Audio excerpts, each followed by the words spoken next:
Hi friends, welcome back to my YouTube channel. ಎಲ್ಲರೂ ಹೇಗಿದ್ದೀರಾ friends? ಇವತ್ತು ಬೆಳಿಗ್ಗೆ ಟಿಫನ್ ಮಾಡ್ತಾ ಇದ್ದೇನೆ. ನೋಡಿ, ಇಷ್ಟು ದೋಸೆ ಹಿಟ್ಟು ಉಳ್ಕೊಂಡಿದೆ. ಚೂರು ದೋಸೆ ಹಿಟ್ಟು ಉಳ್ಕೊಂಡಿದ್ರೆ ಅದನ್ನು ಏನು ಮಾಡ್ಬೋದು ಅಂತ ಇವತ್ತು ನಾನು ಸ್ಪೆಷಲ್ ದೋಸೆ ಮಾಡಿ ನಿಮಗೆ ತೋರಿಸ್ತಾ ಇದ್ದೇನೆ. ಮಕ್ಕಳೆಲ್ಲ ಇಷ್ಟಪಟ್ಟು ತಿಂತಾರೆ, ಯಾಕೆಂದರೆ ವೆಜಿಟೇಬಲ್ ಎಲ್ಲ ತಿನ್ನಲ್ಲ ಮಕ್ಕಳು. ಈ ರೀತಿ ಮಾಡಿಕೊಟ್ರೆ ತುಂಬ ಚೆನ್ನಾಗಿ ತಿಂತಾರೆ. ಇವಾಗ ನಾನು ಇದನ್ನು ಸ್ವಲ್ಪ ಉಳ್ಕೊಂಡಿದ್ದೆ ಅಲ್ಲ, ಇದಕ್ಕೊಂದು 2 ಸ್ಪೂನಷ್ಟು ರವೆ ಹಾಕ್ತಾ ಇದ್ದೇನೆ. 2 ಸ್ಪೂನ್ ಸಾಕಾಗುತ್ತೆ. ರವೆ ಹಾಕಿ ಒಂಥರ ಚೆನ್ನಾಗಿ ಮಿಕ್ಸ್ ಮಾಡಿ ಇದಕ್ಕೊಂದು ಅರ್ಧ ಸ್ಪೂನಷ್ಟು ಉಪ್ಪು ಹಾಕ್ತಾ ಇದ್ದೀನಿ. ದೋಸೆ ಹಿಟ್ಟಿಗೆ ನಾನು ಉಪ್ಪು ಹಾಕಿ ಇಡೋಲ್ಲ, ಅದರಿಂದ ಇವಾಗ ಉಪ್ಪು ಹಾಕ್ತಾ ಇದ್ದೇನೆ. ನೀವು ಉಪ್ಪು ಹಾಕಿಟ್ರೆ ಹುಳಿ ಬರುತ್ತೆ ಅದು ದೋಸೆ ಹಿಟ್ಟು. 1 ಸ್ಪೂನಷ್ಟು ಜೀರಿಗೆ ಹಾಕ್ತಾ ಇದ್ದೇನೆ. ಮತ್ತೊಂದು ಸ್ವಲ್ಪ ಕಸ್ತೂರಿ ಮೇಥಿ ಇದೆಯಲ್ಲ, ಇದನ್ನು ಹಾಕ್ತಾ ಇದ್ದೇನೆ. ಒಂದ್ಸಲ ಚೆನ್ನಾಗಿ ಮಿಕ್ಸ್ ಮಾಡಿ.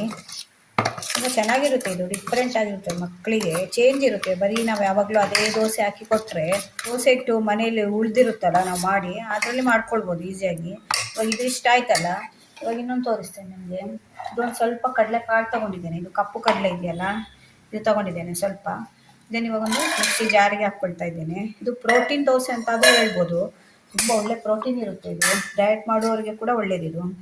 ಇದಕ್ಕೊಂದು ಚಿಕ್ಕ ಪೀಸಷ್ಟು ಶುಂಠಿ ತೊಗೊಂಡಿದ್ದೇನೆ.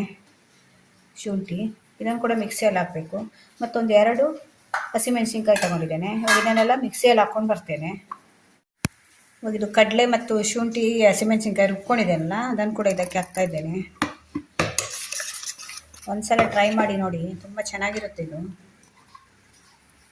ಹಾಕಿ ಚೆನ್ನಾಗಿ ಇದಕ್ಕೆ ಮಿಕ್ಸ್ ಮಾಡಬೇಕು. ನೋಡಿ ದೋಸೆ ಹಿಟ್ಟು ಇವಾಗ ರೆಡಿಯಾಗಿದೆ. ಈ ರೀತಿ ದೋಸೆ ಹಿಟ್ಟು ರೆಡಿ ಮಾಡ್ಕೊಂಡಿದ್ದೇನೆ. ಇವಾಗ ಮಸಾಲೆ ರೆಡಿ ಮಾಡ್ಕೊಳ್ಳಿಕ್ಕೆ 1 ಸ್ಪೂನಷ್ಟು ಎಣ್ಣೆ ಇಟ್ಟಿದ್ದೇನೆ. ಅದಕ್ಕೆ 1 ಸ್ಪೂನಷ್ಟು ಜೀರಿಗೆ ಹಾಕ್ತಾ ಇದ್ದೇನೆ. ಜೀರಿಗೆ ಒಂದು ಸ್ವಲ್ಪ ಬಿಸಿ ಆಗಬೇಕು.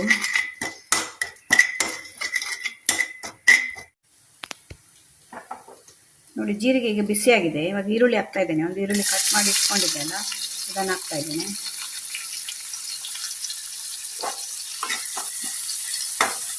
ಸ್ವಲ್ಪ ಕಲರ್ ಇದು ಚೇಂಜ್ ಆಗಬೇಕು, ಒಂದು ಸ್ವಲ್ಪ ಬಾಡಬೇಕು ಈರುಳ್ಳಿ.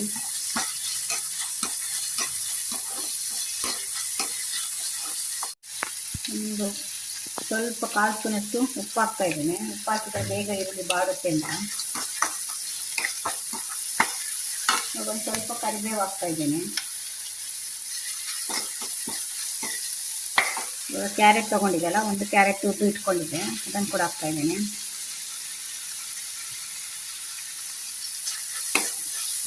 ಇದು ದೋಸೆ ಜೊತೆ ಇಟ್ಕೊಂಡು ತಿಂದರೆ ನಿಮಗೆ ಸ್ಟಫಿಂಗ್ ಮಾಡಿ ತುಂಬ ಚೆನ್ನಾಗಿರುತ್ತೆ. ಹೆಲ್ದಿ ಫುಡ್ ಕೂಡ ನಿಮಗೆ. ನೋಡಿ, ಎಲ್ಲ ತರಕಾರಿ ಯೂಸ್ ಮಾಡಿದ್ವಲ್ಲ, ಈ ರೀತಿ ಮಾಡಿಕೊಟ್ರೆ ಮಕ್ಕಳು ಇವರು ಏನು ಗಲಾಟೆ ಮಾಡೋದಕ್ಕೆ ತಿಂದು ಖಾಲಿ ಮಾಡ್ತಾರೆ. ಅಷ್ಟು ರುಚಿಯಾಗಿರುತ್ತೆ. ಒಂದ್ಸಲ ಟ್ರೈ ಮಾಡಿ ನೋಡಿ.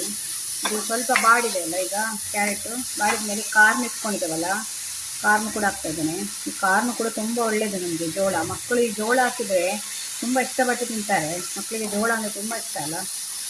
ಹೇಗೆ ಕಲರ್ಫುಲ್ ಕಾಣ್ತಾ ಇದೆ. ಅದಕ್ಕೆ ಒಂದು ಅರ್ಧ ಸ್ಪೂನಷ್ಟು ಖಾರದ ಪೌಡ್ರ್ ಹಾಕ್ತಾ ಇದ್ದೇನೆ. ಮತ್ತು 1 ಸ್ಪೂನಷ್ಟು ಇದು ಧನಿಯಾ ಪೌಡ್ರು, ಇದನ್ನು ಕೂಡ ಹಾಕ್ತಾ ಇದ್ದೇನೆ. ಮತ್ತು ಒಂದು ಸ್ವಲ್ಪ ಗರಂ ಮಸಾಲ ಪೌಡ್ರ್ ಹಾಕ್ತಾ ಇದ್ದೇನೆ. ಒಂದು 1/4 ಸ್ಪೂನಷ್ಟು ಅರಿಶಿಣದ ಪೌಡ್ರ್ ಹಾಕ್ತಾ ಇದ್ದೇನೆ. ಇನ್ನೊಂದು ಸ್ವಲ್ಪ ಇವಾಗ 1/4 ಸ್ಪೂನಷ್ಟು ಉಪ್ಪು ಹಾಕ್ತಾ ಇದ್ದೇನೆ. ಆವಾಗ 1/4 ಸ್ಪೂನ್ ಹಾಕಿದ್ದೆ, ಅದರಿಂದ ಉಪ್ಪು ನೋಡ್ಕೊಂಡು ಹಾಕ್ಕೊಳ್ಳಿ. ಅದೆಲ್ಲ ಹಾಕಿದ ಮೇಲೆ ಒಂದ್ಸಲ ಚೆನ್ನಾಗಿ ಮಿಕ್ಸ್ ಮಾಡಿ. ಚೆನ್ನಾಗಿ ಮಿಕ್ಸ್ ಆಗಬೇಕಿದು ಮಸಾಲೆ ಎಲ್ಲ ಹಾಕಿದ ಮೇಲೆ. ಈಗ ನೋಡಿ, ಮಸಾಲೆ ಎಲ್ಲ ಚೆನ್ನಾಗಿ ಮಿಕ್ಸ್ ಆಗಿದೆ. ಈಗ ಲಾಸ್ಟಲ್ಲಿ ಕೊತ್ತಂಬರಿ ಸೊಪ್ಪು ಹಾಕ್ತಾ ಇದ್ದೇನೆ.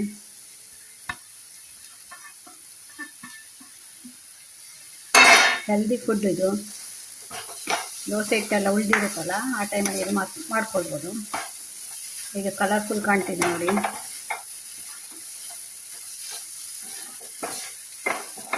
ಇವಾಗ ದೋಸೆ ಒಳಗೆ ಇಡುವಂಥ ಮಸಾಲೆ ರೆಡಿ ಆಯಿತು.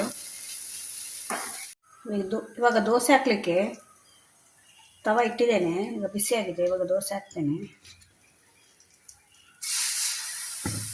ನಿಮಗೆ ತುಂಬ ದಪ್ಪ ಬೇಕಾದ್ರೆ ದಪ್ಪ ಹಾಕ್ಕೊಳ್ಬೋದು, ತುಂಬ ತೆಳು ಬೇಕಾದ್ರೆ ತೆಳು ಹಾಕ್ಕೊಳ್ಬೋದು. ನಾನು ಮೀಡಿಯಮ್ ಹಾಕ್ತಾ ಇದ್ದೇನೆ. ಇದರ ಮೇಲೆ ಒಂದು ಸ್ವಲ್ಪ ಇದು ತುಪ್ಪ ಮತ್ತು ಎಣ್ಣೆ ಮಿಕ್ಸ್ ಮಾಡಿ ಇಟ್ಟಿದ್ದೆ, ಅದನ್ನು ಹಾಕ್ತಾಯಿದ್ದೇನೆ. ಬೇಕಾದ್ರೆ ತುಪ್ಪನೇ ಹಾಕ್ಕೊಳ್ಬೋದು, ಇಲ್ಲಾಂದರೆ ಎಣ್ಣೆನೇ ಹಾಕ್ಕೊಳ್ಬೋದು. ನಾನು ಎರಡು ಮಿಕ್ಸ್ ಮಾಡಿದ್ದೇನೆ, ಇದನ್ನು ಹಾಕ್ತಾಯಿದ್ದೇನೆ. ಇವಾಗ ಇದು ಮೀಡಿಯಮಲ್ಲಿಟ್ಟು ಕಾಯಬೇಕಿದು, ಮುಚ್ಚಿ ಇಡ್ತಾ ಇದ್ದೇನೆ. ಇವಾಗ ನೋಡಿ ಇದು ಕಾದಿದೆಯಲ್ಲ, ಇವಾಗ ಇದನ್ನು ಉಲ್ಟಾ ಹಾಕ್ಕೊಳ್ತಾ ಇದ್ದೇನೆ. ಹೇಗೆ ಕಾಣ್ತಿದೆ ನೋಡಿ, ಹೆಲ್ದಿ ದೋಸೆ ಇದು. ಶುಂಠಿ, ಕಡಲೆಕಾಳು, ನಿಮಗೆ ಜೀರ್ಣ ಕೂಡ ಆಗುತ್ತೆ ಶುಂಠಿ ಹಾಕಿರೋದ್ರಿಂದ. ಈ ಕಡೆ ಕೂಡ ಇದು ಕಾಯಬೇಕು, ಒಂದು ಸ್ವಲ್ಪ ಕಾದ್ರೆ ಸಾಕು. ಒಂದು ನಿಮಿಷದಷ್ಟು ಹಾಕಿ ತಿರುಗಿಸಿ. ಈಗ ನಾನು ಮಸಾಲೆ ಮಾಡಿ ಇಟ್ಕೊಂಡಿದ್ದೇನಲ್ಲ, ಇದನ್ನು ಹಾಕ್ತಾ ಇದ್ದೇನೆ. ಈಗ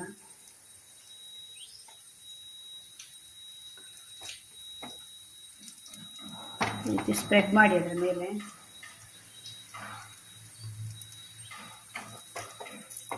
ನೋಡುವಾಗಲೇ ಎಷ್ಟು ಚೆಂದ ಇದೆ, ತಿನ್ನುವಾಗ ಕೂಡ ಅಷ್ಟೇ ರುಚಿಯಾಗಿರುತ್ತೆ. ಮಕ್ಕಳಿಂದ ಇದ್ದು ದೊಡ್ಡವರು ಎಲ್ರಿಗೂ ಇಷ್ಟ ಆಗುತ್ತೆ, ಅಷ್ಟು ಚೆನ್ನಾಗಿರುತ್ತೆ. ಅದರ ಮೇಲೆ ಮತ್ತೆ ಒಂದು ಸ್ವಲ್ಪ ಬೇಕಾದರೆ ಎಣ್ಣೆ ಹಾಕ್ಕೊಳ್ಳಿ, ಡಯಟ್ ಮಾಡುವವರಲ್ಲಾದರೆ ಸ್ಕಿಪ್ ಮಾಡಿ. ಇವಾಗ ಇದನ್ನು ಈ ರೀತಿ ಫೋಲ್ಡ್ ಮಾಡಿದರೆ ಆಯಿತು. ನೋಡಿ ಹೀಗೆ ಕಾಣ್ತಾ ಇದ್ದೀನಿ, ತೆಗೆದರೆ ಆಯಿತು. ಒಂದು ವೆಜಿಟೇಬಲ್ ದೋಸೆ ರೆಡಿಯಾಗಿದೆ, ಸ್ಟಫಿಂಗ್ ದೋಸೆ. ಇನ್ನೊಂದು ಹಾಕ್ತೇನೆ, ಇನ್ನೊಂದು ಹಾಕಿ ತೋರಿಸ್ತಾ ಇದ್ದೇನೆ. ದಪ್ಪ ಬೇಕಿದ್ರೆ ಇಷ್ಟೇ ದಪ್ಪ ಹಾಕ್ಕೊಳ್ಬೋದು, ತಿರುಗಿಸ್ಬೇಕು ಅಂತಿಲ್ಲ. ನಾನು ಸ್ವಲ್ಪ ತೆಳುವಿಗೆ ಮಾಡ್ಕೊಳ್ತೇನೆ, ಮಕ್ಕಳಿಗೆ ದಪ್ಪ ಹಾಕಿದರೆ ಇಷ್ಟ ಆಗಲ್ಲ ಅಂತ. ತುಂಬ ತೆಳು ಕೂಡ ಮಾಡ್ಕೊಳ್ಬೇಡಿ, ಇಷ್ಟು ಸಾಕಾಗುತ್ತೆ. ಈ ಸೈಜಲ್ಲಿ ಇಷ್ಟು ತೆಳು ಮಾಡಿಕೊಂಡ್ರೆ ಸಾಕು.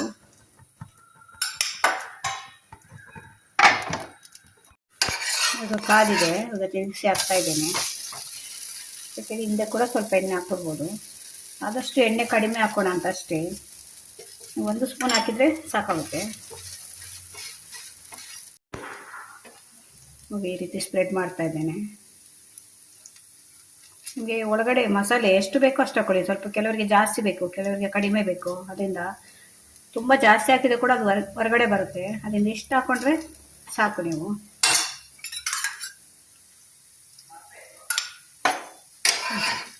ಒಂದು ಹೆಲ್ದಿ ಪ್ರೋಟೀನ್ ದೋಸೆ ರೆಡಿಯಾಗಿದೆ.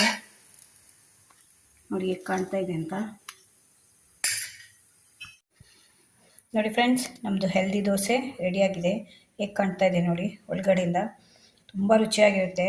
ಮಕ್ಕಳು ಇಷ್ಟಪಟ್ಟು ತಿಂತಾರೆ. ಈ ರೀತಿ ಮಾಡಿಕೊಡಿ. ದೋಸೆ ಬೇಡ ಅಂತ ಹೇಳ್ತಾರಲ್ಲ, ಆ ಟೈಮಲ್ಲಿ ಈ ರೀತಿ ಮಾಡಿಕೊಡಿ.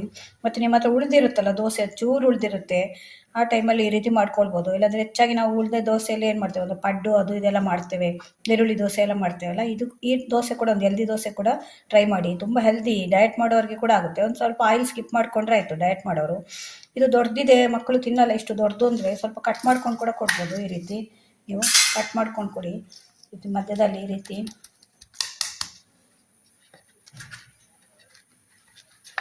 ಇದು ಮಕ್ಕಳಿಗೆ ಅಂತಲ್ಲ, ದೊಡ್ಡವ್ರಿಗೆ ಕೂಡ ಇಷ್ಟ ಆಗುತ್ತೆ. ಇದಕ್ಕೆ ಬೇಕಾದ್ರೆ ನೀವು ಚಟ್ನಿ ಏನಾದರೂ ಮಾಡ್ಕೊಳ್ಬೋದು, ಏನೂ ಅಗತ್ಯ ಇಲ್ಲ, ಹಾಗೆ ತಿನ್ಬೋದು ಇದು. ಯಾಕೆಂದರೆ ಎಲ್ಲ ಮಸಾಲೆ ಇದರೊಳಗೆ ಹಾಕಿರ್ತೇವಲ್ಲ ನಾವು, ಅದರಿಂದ ನೋಡಿ ಈ ರೀತಿ ಮಾಡಿಕೊಂಡ್ರೆ ಒಳಗಡೆ ಸ್ಟಫಿಂಗ್ ಇರುತ್ತೆ. ನೋಡಿ ಚಿಕ್ಕ ಮಕ್ಕಳು ತಿಂತಿದ್ದಾರೆ, ಒಂದು ಫುಲ್ಲು ತಿನ್ನೋಲ್ಲ ಅಂದರೆ ಈ ರೀತಿ ಕಟ್ ಮಾಡ್ಕೊಂಡು ನೀವು ಕೂಡ ತಿನ್ಬೋದು. ನೋಡಿ ಸ್ಟಫಿಂಗ್ ಒಳಗಡೆ ಹೇಗೆ ಕಾಣ್ತಾ ಇದೆ ಅಂತ. ತುಂಬ ಚೆನ್ನಾಗಿರುತ್ತೆ ಫ್ರೆಂಡ್ಸ್, ಒಂದ್ಸಲ ಟ್ರೈ ಮಾಡಿ ನೋಡಿ. ತುಂಬ ಹೆಲ್ದಿ ಆಗಿರೋಂಥ ದೋಸೆ ಇದು. ನಾವೇನೇನೋ ತಿಂತೇವಲ್ಲ, ಸಾಯಂಕಾಲದ ಹೊತ್ತು ಕೂಡ ಮಕ್ಕಳಿಗೆ ಮಾಡ್ಕೊಳ್ಬೋದು. ಸ್ಕೂಲಿಂದ ಬರ್ತಾರಲ್ಲ ಅವಾಗ ಈ ರೀತಿ ಮಾಡಿಕೊಟ್ರೆ ಇಷ್ಟಪಟ್ಟು ತಿಂತಾರೆ. ಹೊರಗಡೆಯಿಂದ ತರಿಸಿ ಅದು ಇದು ತಿನ್ನೋ ಬದಲು ಈ ರೀತಿ ಹೆಲ್ದಿ ಫುಡ್ ಅಭ್ಯಾಸ ಮಾಡೋದು ಒಳ್ಳೆಯದಲ್ವ ಮಕ್ಕಳಿಗೆ. ನೀವು ಕೂಡ ಮನೆಯಲ್ಲಿ ಟ್ರೈ ಮಾಡಿ ನನಗೆ ಕಮೆಂಟಲ್ಲಿ ಹೇಳಿ ಹೇಗಿತ್ತು ಅಂತ. ಈ ವಿಡಿಯೋ ನಿಮಗೆ ಇಷ್ಟ ಆದರೆ ನನ್ನ ಚಾನಲ್ನ ಸಬ್ಸ್ಕ್ರೈಬ್ ಮಾಡ್ಕೊಂಡು ನೋಡಿ. ಇದೇ ಥರ ಹೊಸ ಹೊಸ ವಿಡಿಯೋ ತೊಗೊಂಡು ಮತ್ತೆ ಬರ್ತೇನೆ. Bye friends.